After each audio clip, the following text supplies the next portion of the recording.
Ok, entonces, me está pasando, ya. Entonces, la transición energética, ay, Dios mío, un segundo que esto no me deja ver. La transición energética, pues ustedes lo han escuchado mucho, sabemos que es un paso de una forma de producir energía a otra. Incluso, pues, transición energética, esta no es la primera vez que hacemos una transición energética. En la historia de la humanidad ha habido otras transiciones energéticas. Pero esta significa, es pasar de producir energía a partir de combustibles fósiles y de carbón, o sea, de petróleo y gas, a producir energía a partir de energías limpias o energías renovables, como ya muchos pues lo conocen. Está como enredado. A raíz de los acuerdos de París, entonces se evidenció que los dos de los sectores que más aportaban con gases de efecto invernadero al tema del cambio climático eran el sector de la energía y el sector del transporte. Entonces, los países que firman el Acuerdo de París tienen varios años para empezar para generar unas acciones y empezar a generar planes que les permitan disminuir e incluso pues mitigar estos gases de efecto invernadero. Creo que incluso el plazo era hasta el año pasado, si no estoy mal. Entonces, muchos de estos países generaron estos planes de acción enfocados en estas dos industrias, y por eso es que cuando hablamos del cambio climático y los acuerdos de París, siempre inmediatamente hablamos de esta parte de transición energética, porque es como a lo que la mayoría de los países le han estado apuntando. Entonces, las acciones que están enfocadas en este sector de energía van a buscar tecnologías de energías limpias, como hablábamos ahora. Entonces se enfocan en energía eólica, en energía solar, biogás, biomasa, energía geotérmica, energía hidroeléctrica, que es, yo creo que de las más antiguas, y en Colombia se usa muchísimo. Y también la parte de eficiencia energética, muy enfocada también a la parte de hogares y de empresas con electrodomésticos eficientes, iluminación, calentadores de agua, solares, etc. Las acciones enfocadas a la industria del transporte, entonces tienen todas estas tecnologías que vemos mucho, sobre todo ustedes las ven más en Bogotá, todos estos scooters, las bicicletas eléctricas, en la parte como ya de vehículos pesados como buses y camiones. Entonces todo el tema de hidrógeno, que manejan hidrógeno, y lo que todos conocemos mucho y que es como más común son los vehículos eléctricos. Entonces, aquí empezamos a hablar un poquito de los minerales, y aquí realmente la minería, los minerales son completamente indispensables para la vida como la concebimos, como está hoy en la actualidad, ¿sí? O sea, nosotros, el ser humano hoy no puede vivir sin minerales. Y lógicamente, pues si hablamos de transición energética y de todas estas acciones que queremos implementar, pues también tenemos que hablar de minerales. Entonces vamos a empezar a escuchar el tema de minerales críticos para la transición energética.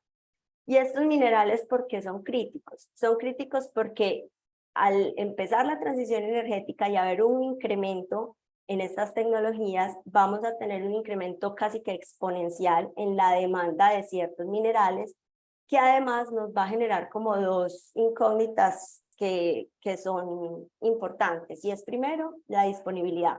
Si sí hay disponibilidad en el mundo suficiente de estos minerales para suplir estas necesidades que están creciendo a pasos agigantados.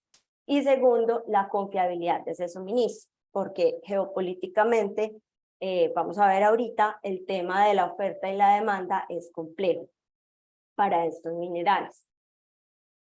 Entonces, cuando se habla de los minerales críticos, hay como varios grupos de minerales. Estos son los que uno escucha comúnmente, y ellos se usan dependiendo de la tecnología, pues se van a usar diferentes minerales. Entonces, por ejemplo, el litio, níquel, manganeso, cobalto y grafito son necesarios para todo el tema de almacenamiento de energía, que ustedes conocen muy bien, que es el tema de baterías. mientras que, por ejemplo, las tierras raras son indispensables para el tema de imanes. Los imanes se usan en las turbinas eólicas y en los vehículos eléctricos. Adicional a esto, todo el tema que tiene que ver con electricidad va a requerir molibdeno y cobre. Incluso, pues, cuando hablamos de la transición energética, se dice que la piedra angular es el cobre. Entonces siempre vamos a escuchar siempre cobre, cobre por todas partes, y es, yo creo que el mineral, pues el metal más importante de toda la transición energética, porque todo lo que tenga que ver con electricidad, como sea que se genere la electricidad, va a requerir grandes cantidades de cobre. Muchos autores ustedes van a encontrar en redes, en documentos, incluso pues el Banco Mundial lo ha mencionado. Los minerales que acabamos de ver, pues que realmente son elementos más que minerales, no son los únicos críticos como tal, sino que realmente toda esta parte, todo este tema de transición energética va a requerir más de 20 elementos que se obtienen a partir de cientos de minerales. O sea, pensemos en que el aluminio se obtiene de muchos tipos de minerales diferentes, en que el litio también se obtiene de minerales diferentes. Entonces son cientos de minerales los que vamos a necesitar explotar para este tema de transición energética. O sea, no solamente son los críticos que acabamos de ver, sino que eso va mucho más allá de este resumen. Por ejemplo, entonces, aquí, esto es una gráfica de la Agencia Internacional de Energía.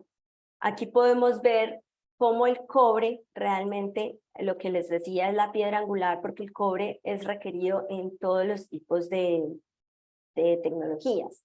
Pero también vemos, por ejemplo, que en cuanto al transporte de los carros eléctricos respecto a un carro convencional, se habla más o menos que puede tener más de 6 veces la cantidad de minerales que tiene un carro convencional, ¿sí?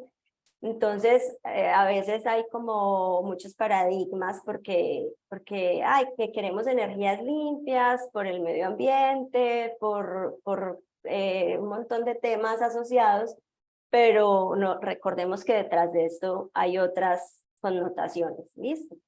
Entonces, por ejemplo, para los carros eléctricos, como les decía también, hay minerales que son específicos y que son más importantes dependiendo de la tecnología. Entonces aquí, por ejemplo, el grafito es importante, mientras que en las tecnologías de energía eólica vamos a ver que el zinc tiene más protagonismo y en la solar el silicio, ¿sí? Pero vemos pues que el cobre es para todos importante. El zinc en la parte eólica es por el tema que el zinc aporta, es anticorrosivo realmente, entonces es por eso. Bueno, entonces rápidamente, como para ilustrar un poco, pero esto de verdad que es muy resumido porque realmente esto requiere mucha más cantidad de minerales, porque dependiendo de la tecnología, dentro de la misma tecnología de energía eólica hay diferentes tecnologías y cada una va a requerir minerales diferentes. Entonces, como para entender un poquito todo lo que viene detrás de esto, entonces, por ejemplo, cuando se construye un parque eólico, o pues en este caso una sola turbinita, entonces vamos a ver que la torre está hecha de acero y concreto. Aquí no está desglosado, pero el acero y concreto requieren minerales, ¿sí? El acero se hace con hierro y con grafito y con carbón, mientras que el concreto requiere caliza, requiere aluminio, requiere carbón también y otra cantidad de cosas, ¿sí? Entonces todo esto tiene asociado minerales, igual minería. Los rotores, por lo general, son hechos de fibra de vidrio, acero y hierro. Fibra de vidrio también requiere minerales. Los generadores, como hablábamos ahora, toda la parte de conducción de electricidad, pues el cobre, ustedes son expertos en eso. Los imanes en las turbinas, entonces, están hechos principalmente de elementos de las tierras raras, y todos los componentes electrónicos y conexión a red, pues involucran otra cantidad de elementos. Para la energía solar, entonces ya sabemos que la luz del sol, los paneles solares convierten la luz del sol en electricidad y eso lo hacen a través de semiconductores. Los semiconductores generalmente pues son de bromo y fósforo, pero existen otro tipo de combinaciones que pues acá no están detalladas, pero ustedes conocen.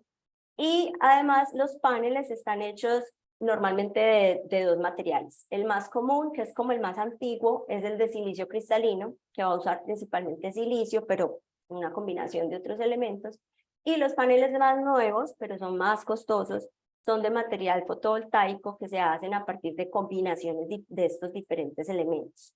El cableado ya vimos siempre de cobre, los marcos pues van a necesitar acero, van a necesitar titanio, diferentes aleaciones dependiendo de lo que se requiere. Y adicional en la energía solar también hay un tema de almacenamiento de energía. Entonces aquí empezamos a hablar de las baterías, y las baterías, como ya saben, son de iones de litio, pero además utilizan otros elementos importantísimos como cobalto, níquel, grafito y manganeso. Ahora, la parte de los vehículos, en general todos los vehículos, independiente de cómo funcionen, pues están hechos principalmente de acero y fibra de carbono y otras aleaciones de elementos que vemos aquí pues en forma muy resumida.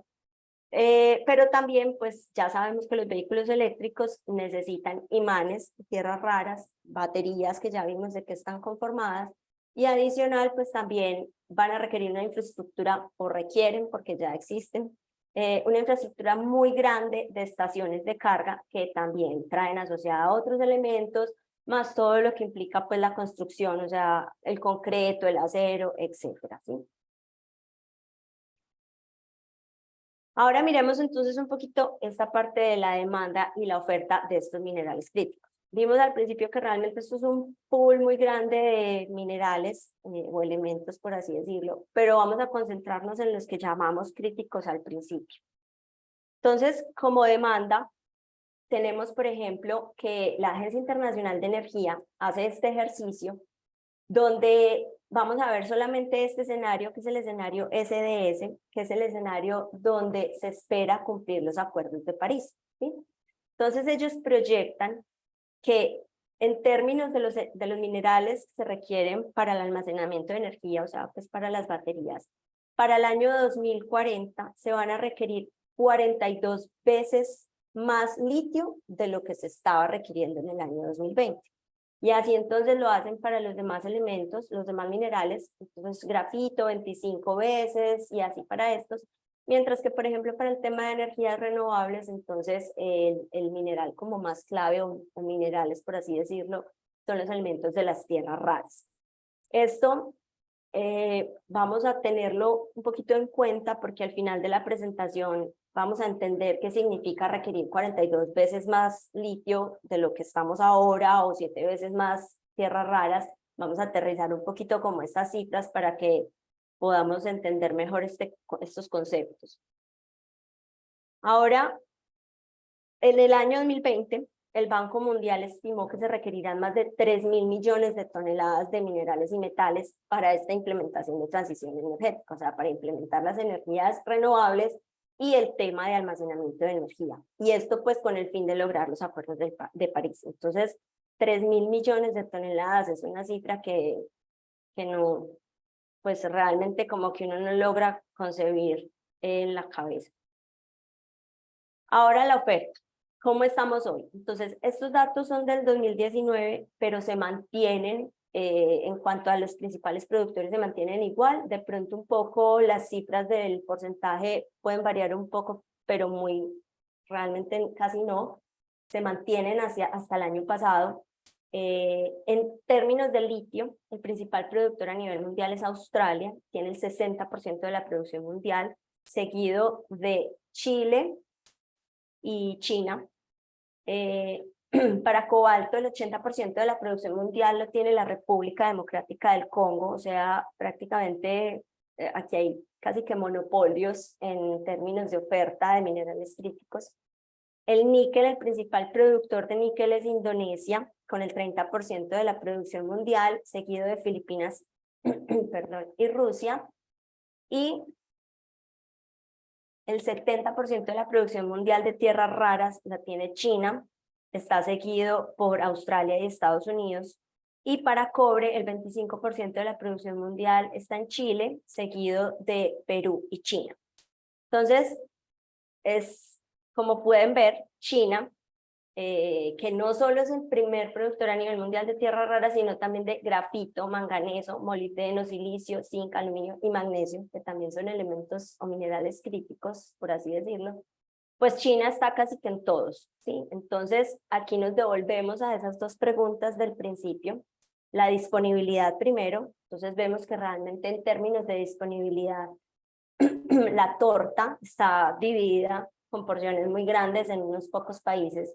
Y en términos de confiabilidad de suministro, pues acá se plantea un tema geopolítico que preocupa muchísimo a nivel mundial, y es que China tiene casi que, casi que el monopolio en todos los minerales críticos. Entonces, es un tema bastante preocupante.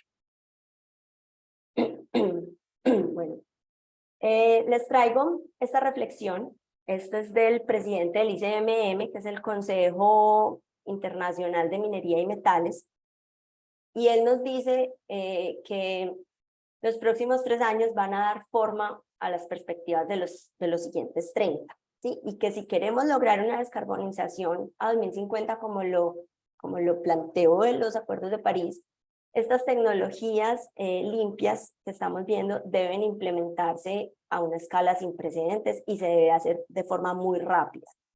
Y para hacer esto, él dice que la columna vertebral de esta transición son los metales y los minerales, pero que hay dos cuestiones muy importantes. El cuántos minerales hay, y es pues lo que uno siempre se plantea, y es lo que desde de toda la vida, cuando uno habla de minería y minerales, siempre habla cuánto hay.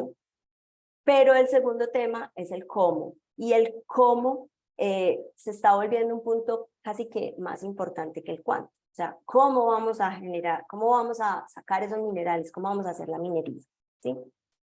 Entonces, cuando hablamos del cómo y el cuánto, cuando hablamos del cómo, entonces tenemos que hablar de minería sostenible y responsable. La forma como vamos a explotar estos minerales de forma que sea sostenible en el tiempo. Entonces, siempre que hablamos del cómo, tenemos que remitirnos a un concepto internacional que es muy viejo, pero en Colombia realmente, aunque lo hemos manejado hasta hace muy poco, viene teniendo como relevancia, y es el concepto de ESG, que es medio ambiente, social y gobernanza. Entonces, el medio ambiente se refiere a todas las acciones que una empresa minera hace para prevenir y mitigar los impactos sobre el medio ambiente. Entonces, obviamente, aquí pues nadie está diciendo que no, la minería genera un impacto importante sobre el medio ambiente. Todo lo que los seres humanos hagamos genera un impacto sobre el medio ambiente. Estamos sentados aquí, respirando, y estamos generando un impacto. Entonces, tampoco se trata de satanizar la minería ni de endiosarla, pero sino de ser realistas y de buscar alternativas y buscar acciones que nos permitan mitigar lo mejor posible sus impactos. Entonces, todas las acciones que se refieren al medio ambiente y a la mitigación de estos impactos. El factor social implica todo lo que se hace con respecto a derechos humanos, con respecto a la gestión de la gestión laboral en la empresa, inclusión, diversidad, buen ambiente laboral, todo lo que tiene que ver con la parte social, pero no solo al interior de la empresa, sino lógicamente con las comunidades donde se encuentra operando la empresa minera, ¿sí? Entonces, lo que muchos conocemos como la licencia social.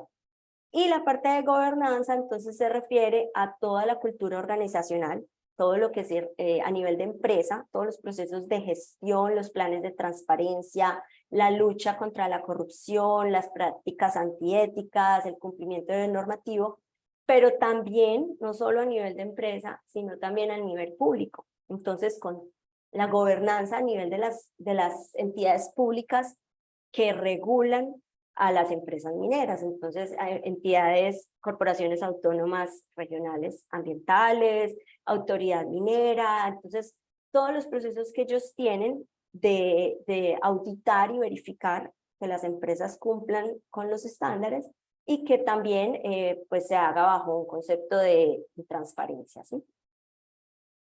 Ahora, cuando hablamos del cuánto, ¿cuántos minerales hay? ¿Cierto? Que es un tema crítico en los minerales críticos. Entonces tenemos que remitirnos a geología y a exploración de minerales, ¿sí?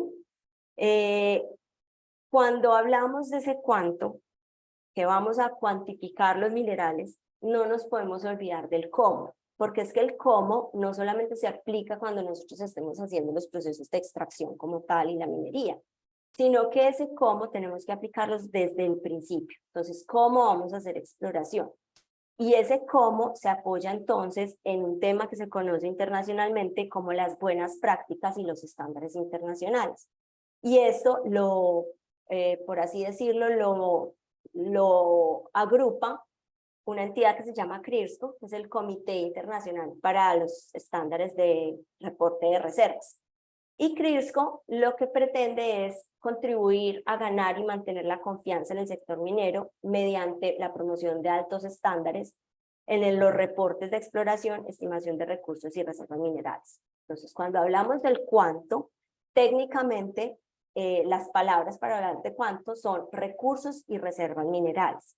Entonces, CRIRSCO va a agrupar estos estándares y estas buenas prácticas de cómo debemos hacer esos procesos de exploración, cómo debemos definir ese cuánto, ¿listo? Entonces, CRIRSCO en este momento tiene 14 miembros, somos entre países o grupo de países como por ejemplo Europa, que es un grupo de países, somos 14 miembros dentro de los cuales estamos en Colombia con la Comisión Colombiana de Recursos y Reservas Minerales. Y pues realmente esto para nosotros, que en teoría no somos un país minero a nivel internacional, no lo somos realmente. Esto es un gran honor porque decimos que estamos jugando en las grandes ligas de la minería, o sea, estamos aplicando las mejores prácticas. Ahora, como seguimos hablando del cuánto de minerales, entonces les comentaba que este tema de recursos y reservas es muy importante que ustedes conozcan las definiciones técnicas de esto, porque se van a encontrar que en foros públicos el mismo gobierno o la gente están hablando de cuando habla de cuántos minerales hay, pues habla de recursos y reservas minerales. Entonces, tenemos que entender la diferencia entre los dos porque no son lo mismo, ¿sí? Y vamos a ver ahorita qué significa cada uno. Entonces, el recurso mineral, estas son las definiciones oficiales de CRIRSCO, es una concentración u ocurrencia de un material sólido sobre el cual vamos a tener un interés económico. Y más importante aún, sobre el cual hay unas perspectivas razonables para que podamos explotar. O sea, un recurso mineral no es un inventario in situ de un material o de un mineral, ¿sí? Es realmente un material sobre el cual en algún momento yo sé que puedo llegar a explotar. ¿Listo? Ahora, la reserva mineral va a ser la parte económicamente explotable de este recurso mineral.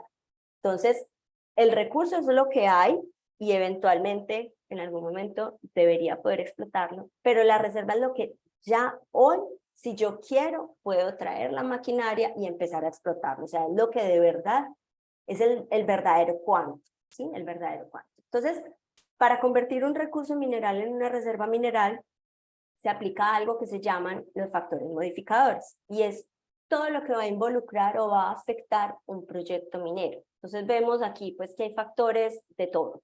Factores de minería, o sea, cómo va a ser mi diseño minero, si lo voy a hacer a cielo abierto, si voy a hacer túneles, cómo lo voy a procesar, si requiero hacer metalurgia, diferentes procesos, la infraestructura que tengo que construir, obviamente esto muy ligado a la parte económica, si realmente económicamente mi proyecto sí es viable, si sí voy, porque pues lógicamente la minería es también un negocio, ninguna industria no es negocio, todas son negocio, entonces tiene que haber una ganancia económica. El mercado, si realmente hay un mercado para esos minerales, si tengo los permisos y las licencias legalmente, y pues lógicamente aquí vemos que empiezan a aparecer los factores modificadores que se refieren al cómo. Entonces, yo estoy aplicando factores que me van a permitir definir cuánto hay, o sea, las reservas minerales, pero no puedo hacerlo sin aplicar el cómo. ¿Cómo voy a hacer esa minería? Entonces aquí volvemos a lo que vimos ahora y tenemos los factores ESG. Y sin estos factores, entonces no podemos hablar de cuánto. De hecho, pues aunque ustedes no son geólogos ni ingenieros de minas, pero sí están enterados de la realidad minera de nuestro país, tenemos proyectos mineros supremamente interesantes, proyectos mineros de talla mundial, donde hay muy buenos y muy interesantes recursos minerales, pero que no se han podido llevar a la realidad y que no se ha podido empezar a hacer explotación debido a que no cumplen con estos factores. Aún esperemos que en algún momento cumplan y pueda ser una realidad. Entonces, vemos pues que realmente el tema no es solamente técnico y económico, sino que el tema es también la llamada licencia social, la parte de la transparencia de la empresa y todos sus procesos ambientales. Entonces, para que aterricemos un poquito, ¿qué significa hablar de recursos y reservas y cuál es esa diferencia realmente?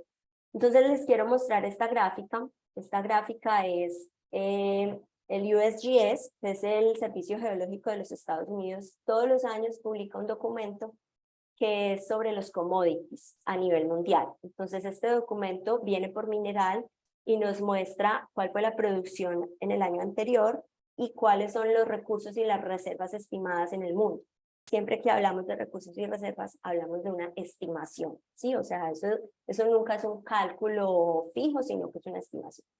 Entonces, este documento de este año, pues nos trae las cifras para el año 2022 y como podemos ver, entonces, vemos la diferencia entre lo que son recursos en un verde más claro y lo que son reservas en un verde más oscuro. Entonces, siempre vemos que hay más recursos que reservas, lógicamente, porque hablar de reservas es cuando yo ya, como les decía, yo ya puedo explotar, literalmente puedo empezar a explotar o estoy explotando. Entonces, en cambio, recursos no. Entonces, por ejemplo, vemos que en cobre es bastante interesante que hay 2.000 millones de toneladas de cobre en el mundo como recursos, mientras que solamente hay 890.000 toneladas como reservas. O sea, la realidad y lo tangible son solamente 890.000 toneladas. Y así vemos para los demás minerales críticos. Pero, ¿qué significa 890.000 toneladas? O sea, eso ni siquiera a mí, que soy geóloga, ni trabajo en minería, esa cifra no me dice nada respecto a la transición energética. O sea, eso es mucho, eso es poco, eso es suficiente, ¿cuándo se va a acabar eso? ¿Cierto? Entonces, vamos a aterrizarlo todavía un poco más y lo vamos a hacer con este ejercicio que yo hice. Y lo primero, pues, que les quiero decir es que este ejercicio es un supuesto. Sí, o sea, esto no es una realidad, ni es lo que va a pasar en el futuro, sino que es un supuesto que yo he construido con la información que se tiene y con la proyección que se espera, ¿sí? Entonces, solamente es para ilustrar un poco el tema. Entonces, el primer supuesto y el más importante es que vamos a tomar los datos del USGS para el año 2022.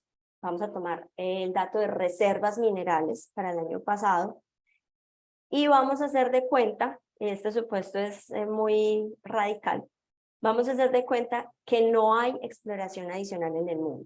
O sea, hagamos de cuenta que todos los gobiernos del mundo deciden que no van a otorgar licencias mineras, no va a haber exploración adicional, los derechos adquiridos se mantienen, o sea, las minas que están en producción van a continuar porque ya tienen legalmente un derecho adquirido, pero no va a haber licencias adicionales para nuevas minas, listo. Entonces eso significa pues que no se va a conceder exploración adicional. Es un supuesto en términos de minería, listo. Eso quiere decir que las reservas que tenemos, según el USGS para el 2022, son las que hay, ¿listo? Y se van a agotar y los recursos no van a poder pasarse a reservas porque si no hay exploración adicional, yo no puedo pasar recursos a reservas tampoco. Entonces nos quedamos con la cifra 2022. Ahora, el siguiente supuesto es que vamos a tomar la producción que reporta el USGS para el año pasado también y vamos a empezar a aumentarla año a año a una tasa constante, de forma que para el año 2040 lleguemos a la proyección de la Agencia Internacional de Energía. Entonces, ¿se acuerdan cuando les mostré al principio la gráfica que les dije que tuviéramos un poquito en la mente que para el año 2040 se estimaba, se proyectaba que íbamos a requerir 42 veces más litio que en el año 2020? Entonces, esa es la proyección con la que estamos haciendo este ejercicio, ¿sí? Entonces, cuando lleguemos al año 2040, vamos a llegar a las cifras de esta proyección de la Agencia Internacional de Energía. Ahora, estas reservas que yo tengo al año 2022 se van a ir agotando año a año, de acuerdo a esta producción que va a ir aumentando, y nos vamos a parar en el año 2040 con esa proyección del año 2040 de la Agencia Internacional de Energía y vamos a convertir las reservas a años. O sea, ¿cuánto me queda? ¿Sí? Es un cálculo muy sencillo, una operación súper sencilla, es definir cuántas reservas tengo en el año 2040, o sea, no sé, 500.000 toneladas, y dividirlas por la producción que tenemos en este año, y eso me da los años que me quedan en términos de reservas, si yo continuara con esa producción. Si de pronto no es muy claro, ahorita me pueden hacer preguntas y podemos discutir. Entonces, este es el ejercicio que yo hago, basado en supuestos nuevamente, y tenemos entonces esta gráfica. Entonces vemos que este escenario en verde claro es el escenario hoy. O sea, hoy, con la producción del 2022 y las reservas del 2022, ¿cuántos años me quedan? Entonces vemos que tenemos 34 años de cobre, esto es para el mundo, ¿sí? Basado en los datos del USGS. Tenemos 34 años de cobre, de hecho grafito tenemos 254 años, o sea, pues, en teoría estamos bien, por así decirlo. Pero si hacemos el ejercicio y nos traemos estos supuestos que vimos ahora, y me paro en el año 2040, que ya me he gastado un poco las reservas que traía desde el 2022 y no tengo nuevas reservas, ¿cuántos años me quedan? Entonces el panorama es muy diferente. Vemos realmente que para cobre me queda un solo año, para molibdeno me quedan 5 años, y así vemos que todo es muy bajito, incluso níquel, cobalto y litio están negativos, lo que significa que me agoté las reservas antes del 2040, o sea, para níquel me los agoté en el 2035. Entonces, este ejercicio de ilustración es un llamado a reflexionar sobre, primero, lo que vimos al principio, la importancia de la minería en los minerales críticos para la transición energética. Pero segundo es que si nosotros como país hemos adoptado una política de transición energética y de descarbonización y cumplimiento de los acuerdos de París, entonces tenemos que implementar estas tecnologías y tenemos que implementarlas a una escala sin precedentes, como dice el ICMM, pero necesitamos minería y necesitamos explorar, porque es que realmente no hay suficientes reservas hoy, no hay suficientes reservas en el mundo de estos minerales para soportar la transición energética a la escala que se pretende hacer, ¿sí? Entonces, necesitamos explorar y necesitamos invertir en exploración. Finalmente, pues lo que les decía, esto, un abrebocas de Colombia, porque al principio les dije, esto es una charla un poco más general del panorama mundial, pero Colombia es un país que tiene muchísimo potencial. O sea, Colombia geológicamente es supremamente privilegiado. O sea, nosotros en términos de geología podemos tener casi que todos los yacimientos de minerales críticos y de muchos más. Sin embargo, por muchos temas que ustedes conocen, temas de orden público, temas políticos, etcétera, pues no ha existido la suficiente inversión en exploración en Colombia para tener claridad sobre estos yacimientos. Entonces, en este momento, el Servicio Geológico nos puede decir que tenemos alrededor de 10 a 12 prospectos, entre prospectos y proyectos de cobre en Colombia, cobre y el molibdeno muy asociado al cobre en algunos casos, pero solamente tenemos una mina activa para cobre, ¿listo? Que se llama El Roble y queda en Antioquia. Adicional, en níquel, también solamente tenemos una mina que es Cerro Matoso en Córdoba, casi que 2 prospectos, pero para los demás minerales no tenemos ni prospectos. O sea, cuando en foros públicos o escuchamos que Colombia tiene X o Y, casi que son apenas manifestaciones de minerales, y ni siquiera podemos llegar a la categoría de recursos en cuanto a ellos, ¿sí? Entonces, aquí hay mucho potencial, pero falta muchísimo por hacer. Finalmente quiero dejarles esto también, es algo que publica la Agencia Nacional de Minería el año pasado, también para que entendamos que Colombia no es un país minero, Colombia no es un país minero como tal.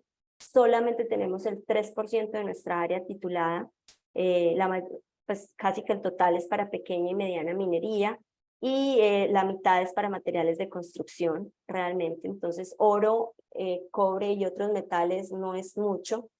El concepto de minería de Colombia como país minero lo tenemos un poco erróneo, porque minería bien hecha sí existe minería bien hecha en Colombia, pero siempre lo que tenemos en la cabeza es extracción ilegal de minerales, que es la minería mal hecha, ¿sí? O sea, eso ni siquiera se debe llamar minería, es extracción ilegal de minerales, que adicional también trae consigo otras ilegalidades en términos de derechos humanos y de delitos ambientales, porque ambientalmente también son delitos lo que ellos hacen.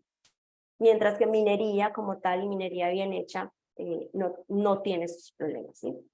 Entonces es como cambiar ese chip un poquito, porque no es lo que debería pasar en Colombia. En conclusión, entonces, lo que yo quería como mostrarles aquí es que la transición energética no es posible sin la minería. O sea, de hecho, pues no solamente la transición energética, o sea, como les decía al principio, nuestra vida, como está hoy concebida y como tenemos la vida del ser humano hoy, no es posible sin minería. O sea, nosotros dependemos completamente 100% de los minerales. Y ustedes que están en estas clases de materiales, empiezan a ver que realmente todo lo que nos rodea está hecho de minerales. Entonces, al igual que eso, la transición energética no es posible sin minerales. Las reservas que tenemos hoy no son suficientes. O sea, la realidad, ¿cuándo se van a agotar? Si en 2 años, si en 30, pues eso depende de cómo vayan escalando la implementación de estas energías y cuántos minerales se van requiriendo. Pero sí es una realidad que no alcanza, lo que hay hoy no es suficiente, y la única forma es invertir en exploración, y la exploración es muy costosa. O sea, realmente hacer exploración es costoso. Los países deben tener una política agresiva respecto a esto realmente. O sea, invertir en geología, invertir en exploración, sea desde la parte pública, por ejemplo en Colombia desde el Servicio Geológico, o permitiendo que empresas que tienen suficiente capacidad económica para hacerlo y lo hagan, y de forma bien hecha. Y finalmente, pues en esta parte de hacer las cosas bien hechas, pues es apoyar y darle fuerza a que se apliquen las buenas prácticas y que se apliquen los estándares internacionales, porque esto le da confiabilidad y le da transparencia a la minería, que es lo que realmente nos inquieta a todos, y lo que muchas veces por desconocimiento las personas que son antimineras es porque les decía, o sea, porque ven una realidad que existe, pero que no es la verdadera minería. Entonces, aplicando buenas prácticas y estándares, vamos a empezar a generar confianza, y se va a ver que realmente el sector puede salir adelante. Entonces, eso era lo que les quería contar. Muchísimas gracias. Estas pues, nuestras redes en la comisión, si nos quieren seguir. Y bien, eso es todo. Muchas gracias.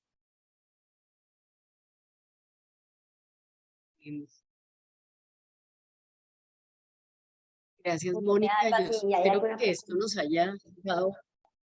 Sí, eso es lo que voy a pasar ahorita. Entonces, gracias pues por darnos esta visión. Yo quisiera, como en el curso hablamos de ingeniería eléctrica y electrónica, y en el país se discute lo de la transición energética, pues yo creo que este tema es muy importante porque permea algunos de los discursos que el ministerio y las autoridades que llevan el gobierno también están tomando las decisiones, y que pues van a permear a nuestras profesiones. Entonces yo quisiera, y dejamos un tiempo para que ustedes puedan preguntar. Lo único que les voy a pedir el favor es, los micrófonos están acá, Pues para que hay una parte que tiene la cámara, entonces, ¿quién quiere hacer la primera pregunta? Yo esperaría que salgan muchas.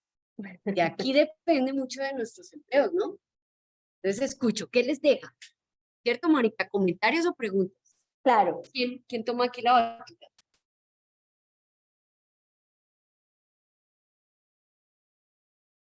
¿Quién viene a hacer la primera? ¿Vale? El micrófono está ahí.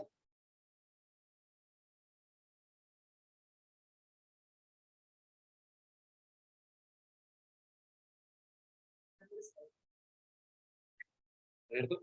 Sí, está abierto, los dos están abiertos por aquí. Listo, mi pregunta era cómo respecto a la exploración, ¿tú crees que el país debería invertir dinero en eso o deberían ser empresas extranjeras?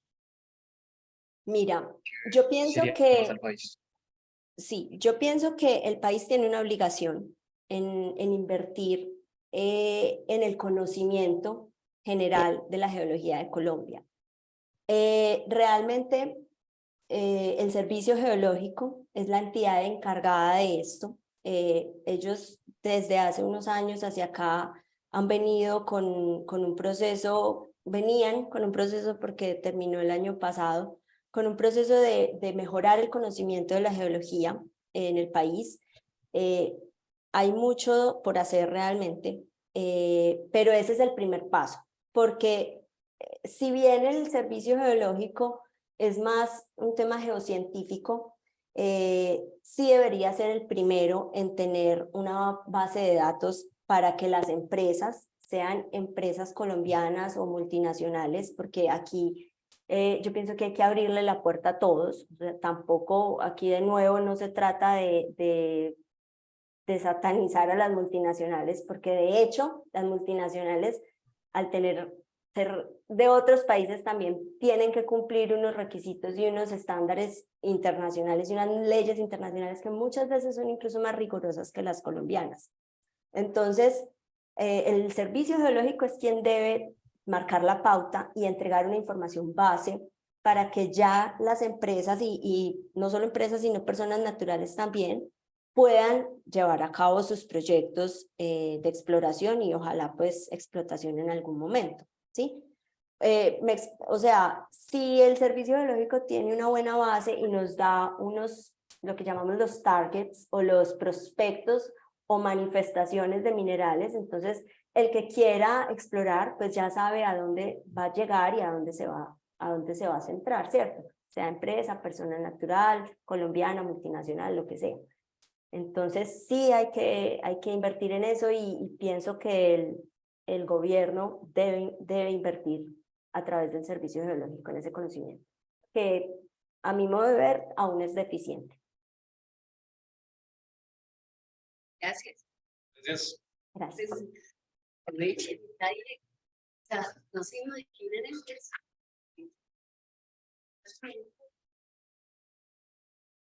Para.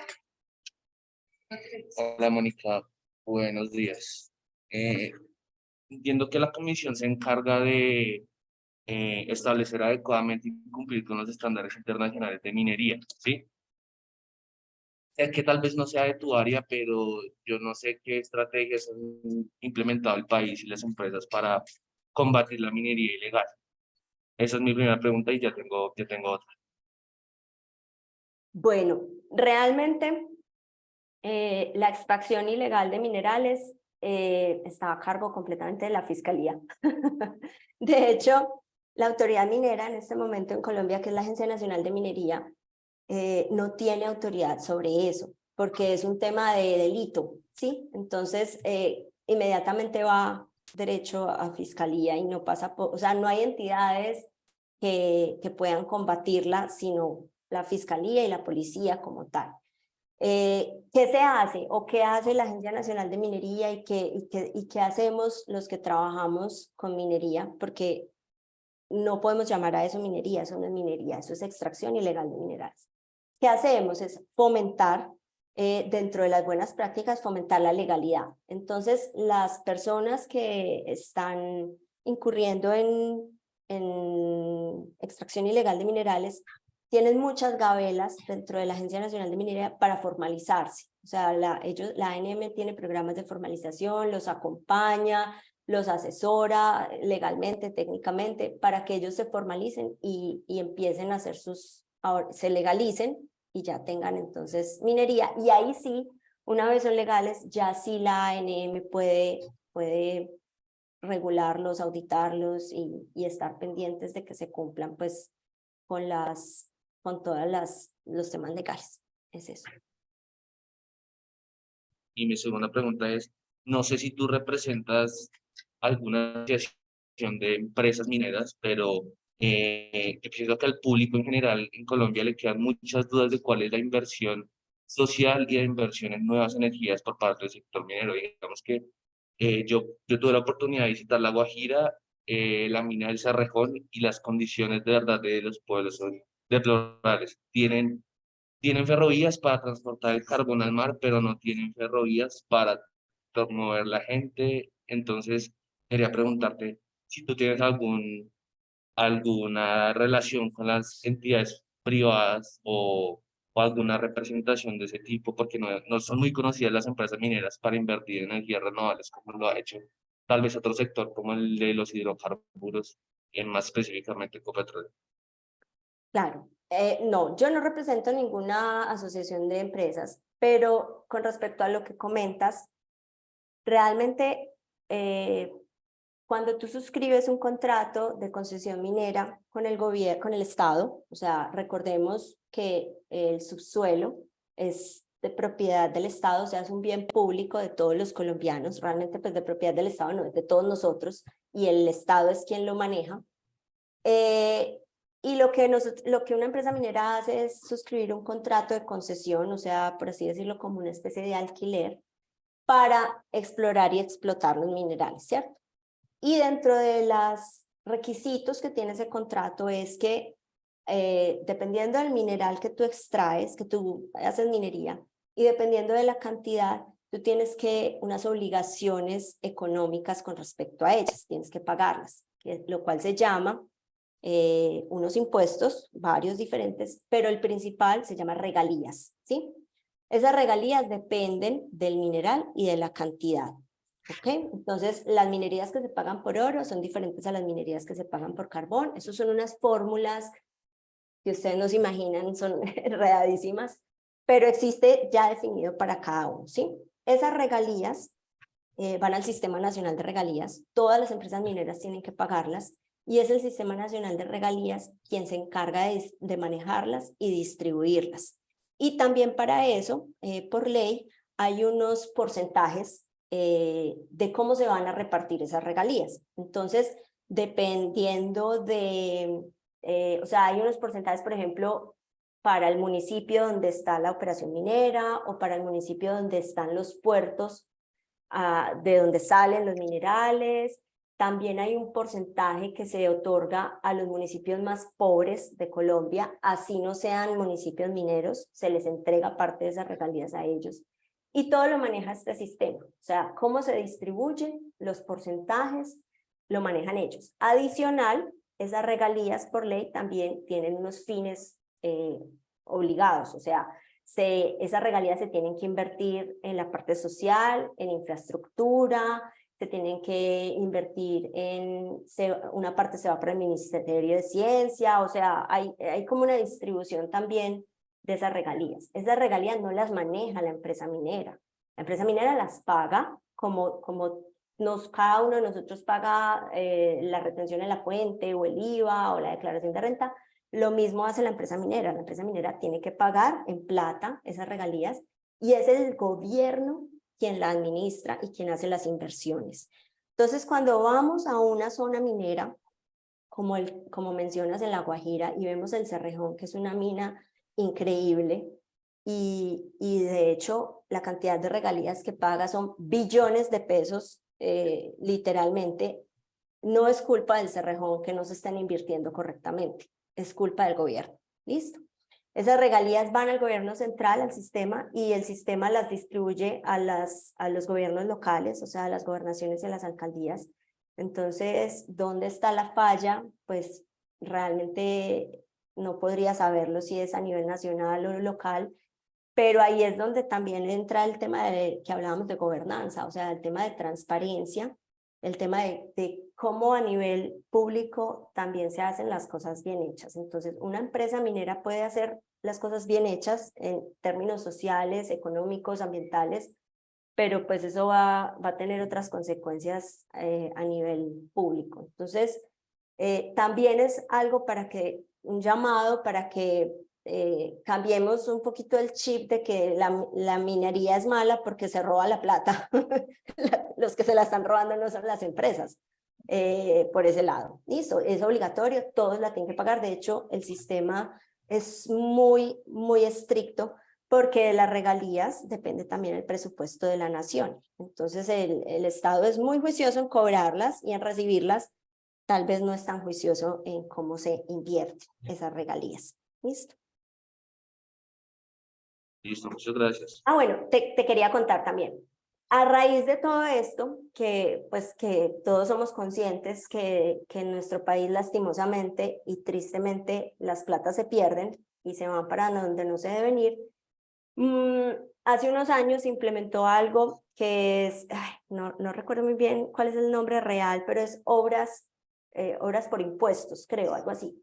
Y es precisamente que las empresas se empoderen un poquito más de las obras de infraestructura, sobre todo, que se hacen en las zonas mineras. Entonces, eso pues tiene que surtir un proceso de aprobación, pero en cierto modo, y para hacerlo muy resumido, pues en vez de pagar cierta cantidad de regalías y pagar un porcentaje de eso, la empresa presenta un proyecto de infraestructura, un proyecto social o de lo que sea, y se compromete y lo desarrolla. Entonces, eso es algo que se ha hecho, el Cerrejón lo ha hecho, y ha funcionado bastante bien, porque ya es la empresa quien está a cargo de que se cumplan, de que su plata que está pagando sí se invierta bien. ¿Sí?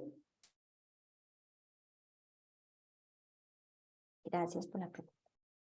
Pues, Mónica, hola, mi duda es con respecto a, en un caso hipotético, que empiece en estos momentos la exploración, de cuánto tiempo estamos hablando aproximadamente para que se establezca como una minería eficiente, o pues sí, más o menos cuánto años tardaría.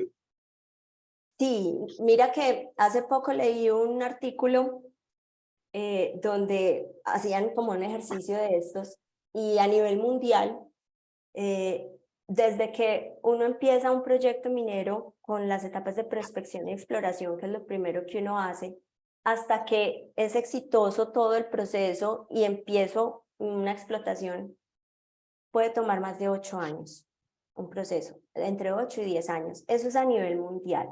Ahora, si hablamos de Colombia, les puedo decir a ciencia cierta que puede tomar más años, porque Colombia tiene un sistema, no sé si llamémoslo legal o no, y es que la autoridad minera es quien otorga las concesiones, las licencias, como les comentaba, y para hacerlo, pues la persona que está solicitando la concesión tiene que entregar un estudio que se llama PTO, Programa de Trabajos y Obras, y el estudio de este estudio, o sea, que la autoridad lo revise y lo apruebe, puede tomar algunos años. Una vez eso está aprobado, hay que hacer un estudio similar, pero para la entidad ambiental, y es para pedir la licencia ambiental para el proyecto. Y este es otro estudio muy grande, que pueden haberlo escuchado, estudio de impacto ambiental, sí, estudio de impacto ambiental por lo general, y es otro estudio que también va a tomar otros años para que la entidad ambiental lo revise y lo apruebe. Para poder empezar a explotar, yo necesito tener las dos aprobaciones, o sea, la aprobación por parte de la autoridad minera y la aprobación por parte de la entidad ambiental, o sea, la licencia ambiental. Sin ninguna de las dos no puedo empezar. Entonces son años eternos. Les puedo decir de verdad que tuve un caso de 10 años para una licencia ambiental solamente. O sea, no somos muy efectivos realmente en Colombia para acelerar esto, y por eso les decía también, o sea, no solo es explorar, invertir en exploración, sino que también públicamente desde las políticas del gobierno, también el gobierno tiene que meterle la mano a eso. Muchas gracias.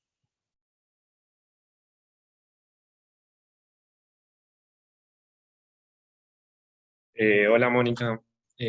Bueno, mi pregunta va un poco de la mano con la pregunta anterior. Yo quisiera saber para ti, ¿cuál es el principal reto que enfrenta el país para iniciar este proceso de exploraciones, buscar más áreas del país en donde se pueda llevar a cabo la explotación minera? Porque tú mencionabas un poco la visión que tenemos de que la minería pues tiene muchas consecuencias ambientales, que tiene muchas consecuencias sociales y obviamente ese aspecto social puede llegar a impulsar decisiones desde el gobierno que puedan, digamos, poner trabas a estas exploraciones. Quisiera saber para ti cuál es la principal falla para poder en unos años tener esta exploración bien en Colombia. Sí, yo pienso que en este momento, ustedes todos saben, estamos en un momento, una coyuntura muy delicada a nivel nacional. Es el primer desafío que tenemos es esa satanización hacia el sector minero. O sea, realmente es el desconocimiento de qué es minería bien hecha, que sí existe en Colombia. El desconocimiento incluso, o sea, grave a nivel gubernamental, ¿cierto? A nivel de los altos mandos del gobierno es el punto más crítico acá.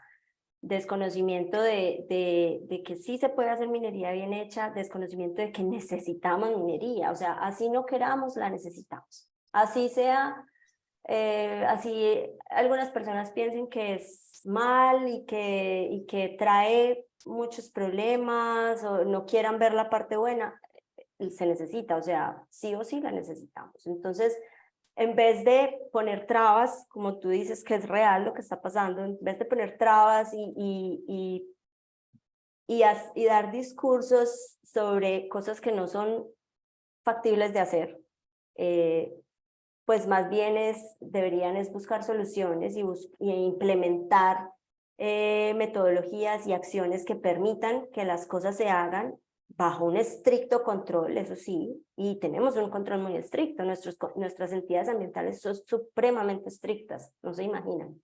Entonces, hacer un control estricto, sí, monitorear, auditar, pero dejarlo hacer, porque es que lastimosamente necesitamos la minería y tenemos que hacerla.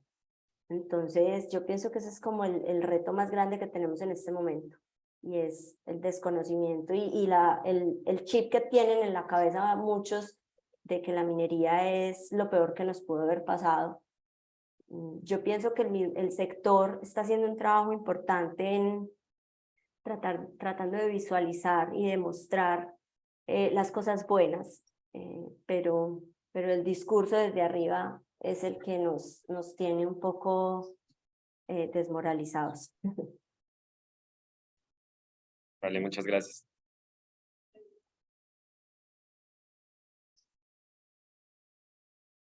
Buenos días, Mónica. Pues mi pregunta iba más inclinada como hacia qué puede hacer una empresa que ya tiene, por decirlo así, un mineral de extracción ya establecido para reinventarse e ir a la par de la transición de energías renovables.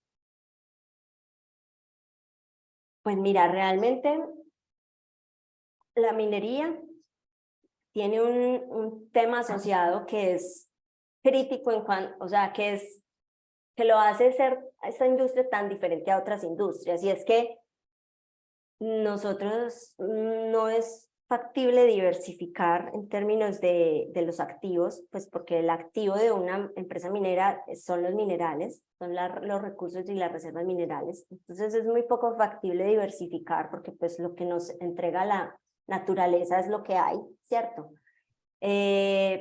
Por otro lado, otro de los puntos que nos diferencia es que esos activos son finitos, o sea, se van a acabar porque pues tú defines unas reservas minerales y las explotas y se agotan, ¿cierto? Y duran X años y se acaba.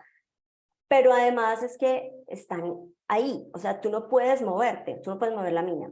No es lo mismo, no sé, me voy a inventar una empresa de galletas, pues si las galletas ya empiezan a ser prohibidas porque hacen daño, pues entonces van a hacer panes o van a hacer tortas o van a hacer otra cosa, diversifican, o si resulta que en Bogotá ya no pueden hacer porque el gobierno decretó que no puede haber fábricas, pues se van para Funza o se van para Mosquera, no sé, salen, ¿sí?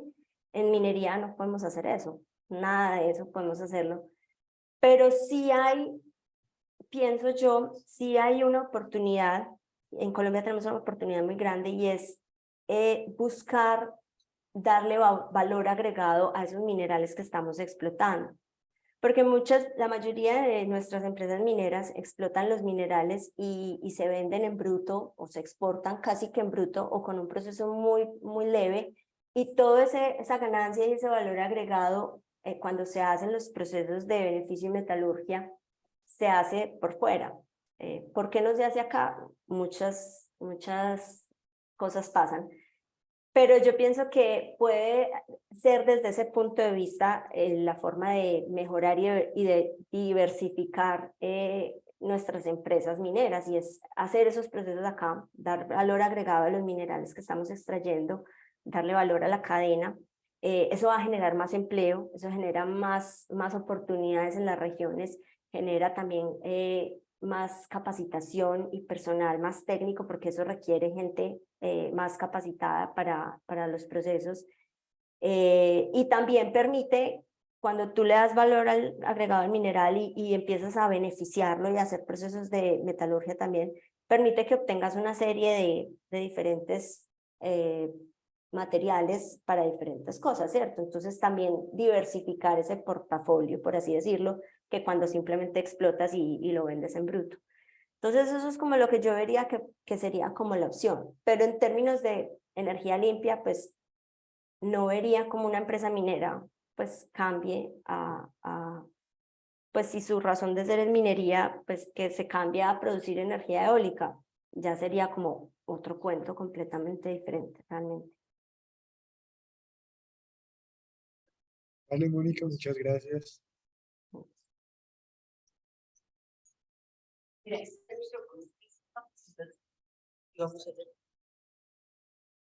Creo que aprovechen y si igual se quedan alguna, yo la puedo enviar, pero es en cuenta que no habría transición energética si no existe materia prima, los minerales para ello. Hola Mónica, ¿cómo estás? Te quería preguntar un poco sobre el margen de error, como explicabas, frente a la transición energética que vamos a tener y pues la idea de dejar de depender de hidrocarburos.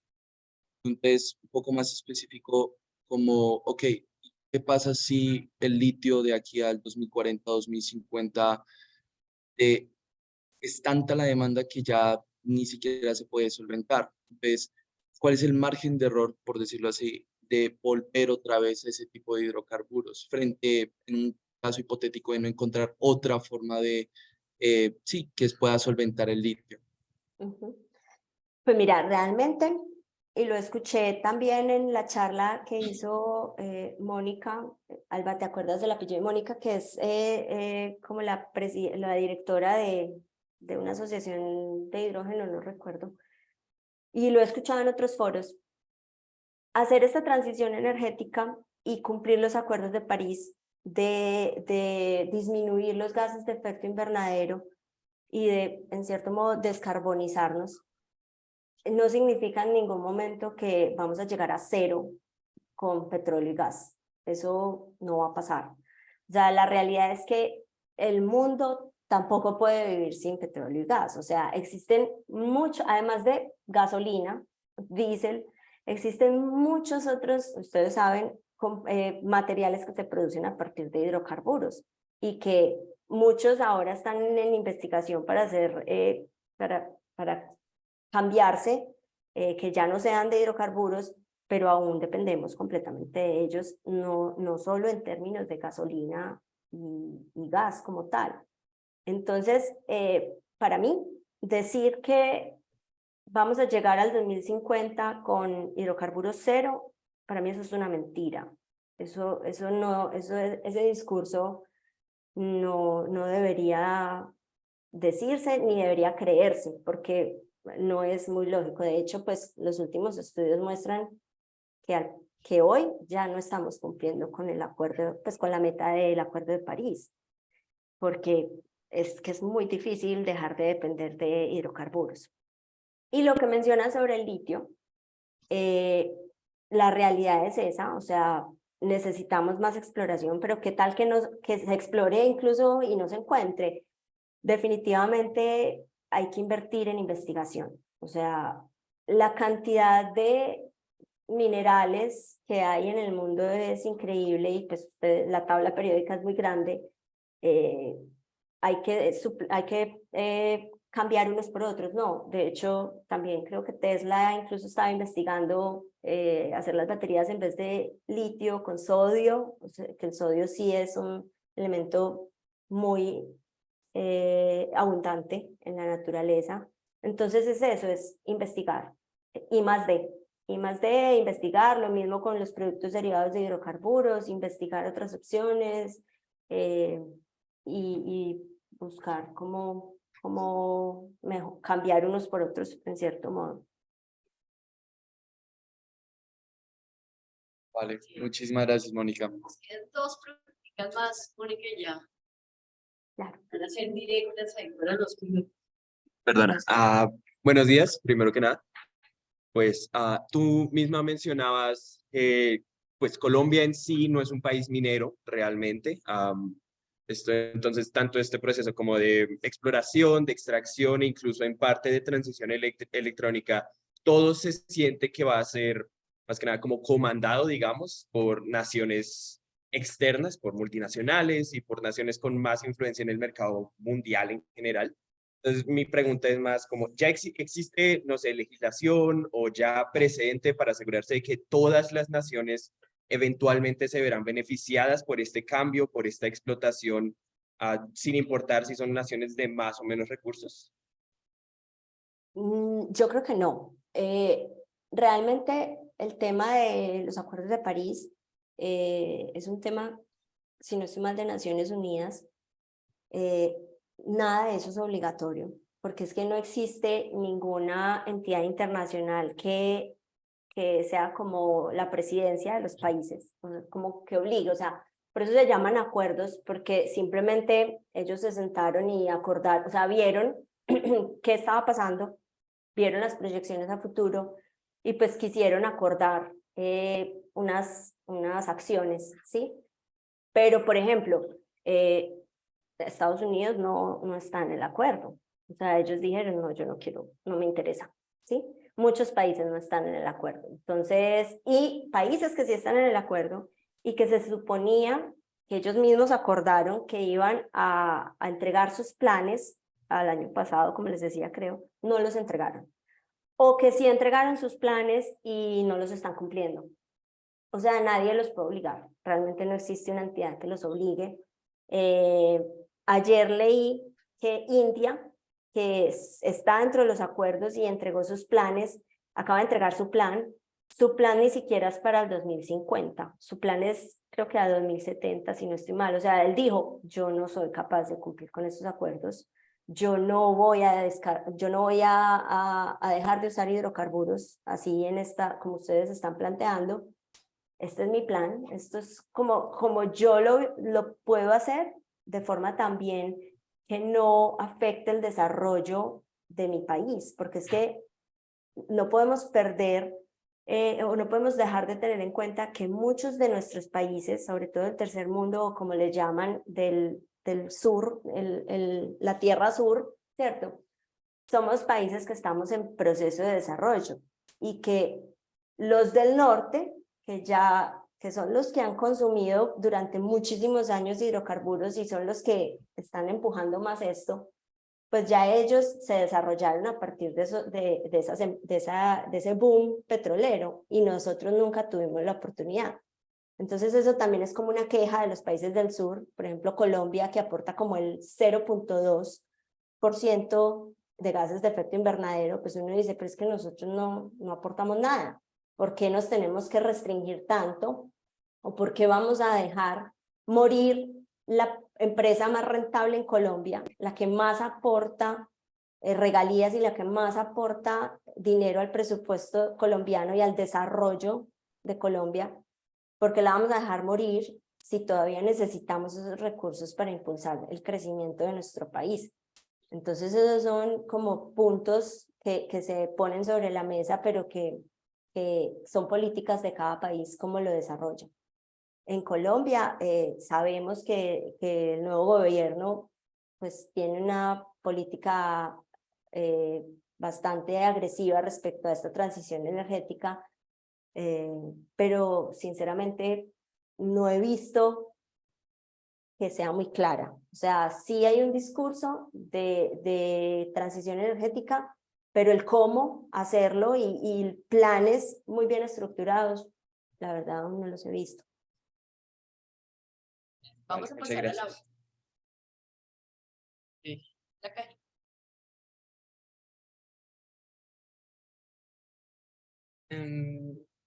Hola, buenas tardes. Quisiera preguntarte un poco acerca de esa relación del cómo y el cuánto.